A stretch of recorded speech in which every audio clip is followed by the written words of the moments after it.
கோவை மாவட்டம் பெரிய கடை வீதியில் நகை தயாரிப்பு மற்றும் விற்பனை நிலையத்தில் சோதனை நடத்தப்பட்டதை தொடர்ந்து இன்று கடை உரிமையாளரிடம் விசாரணை நடைபெறவுள்ளது. அது குறித்த தகவல்களை நமது செய்தியாளர் மார்டினிடம் கேட்கலாம். மார்டின், இந்த நகைக்கடையில நடத்தப்பட்ட திடீர் சோதனைக்கு என்ன காரணம்? அதாவது கோவையில் இருக்கக்கூடிய பெரிய கடை வீதியானது இங்கே இருக்கக்கூடிய தங்க நகை தொழிலுக்கு மிகவும் பிரசித்தி பெற்றது.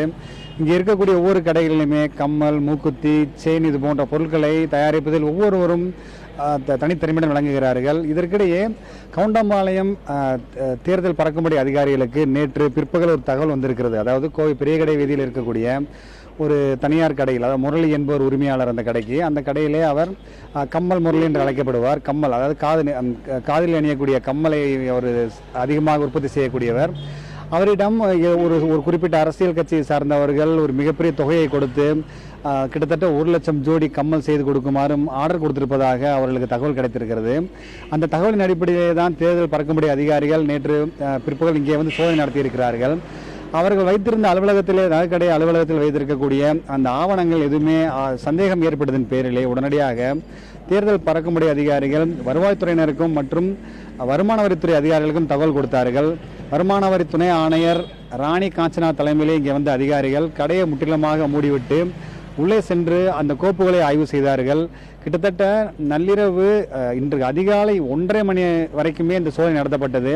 இந்த சோதனை நடத்துவதை அறிந்த இந்த பகுதியில் பெரிய கடை வீதியிலேயே கடை வைத்திருக்கக்கூடிய பிற நகைக்கடை உரிமையாளர்கள், அதாவது தங்கள் வியாபாரம் பாதிக்கப்படுவதாகவும் தேர்தல் பறக்கும்படி அதிகாரிகள் அத்துமீறுவதாகவும் கூறி நேற்று மாலையிலேயே இந்த பகுதி முழுவதும் கடைகளை அடித்து போராட்டத்தில் ஈடுபட்டார்கள். அவர்களை சமாதானம் செய்யும் பணியிலே காவல்துறை ஈடுபட்டார்கள். எனினும் இங்கிருந்து என்ன விதமான ஆவணங்கள் கொண்டு செல்லப்பட்டன, நகைகள் எதுவும் பறிமுதல் செய்யப்பட்டதா என்ற விவரங்கள் இதுவரை கிடைக்கவில்லை.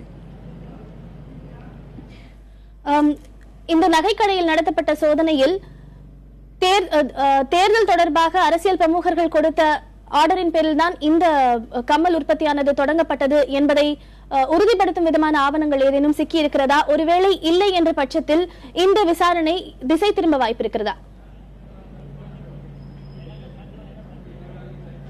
இன்று அதிகாலை 1:30 மணி அளவிலே தான் வருமான வரித்துறை அதிகாரிகள் இந்த ஆவணங்கள் எடுத்து சென்றிருக்கிறார்கள்.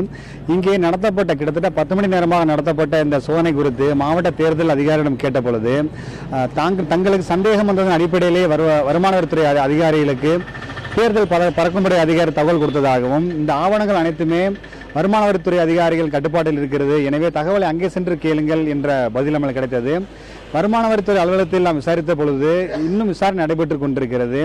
அந்த அலுவலகத்தில் நகைக்கடை தயாரிப்பு அலுவலகத்தில் இருந்து ஆவணங்கள் கொண்டு வரப்பட்டிருக்கின்றன, அவை சரிபார்க்கப்பட்டு இருக்கின்றன.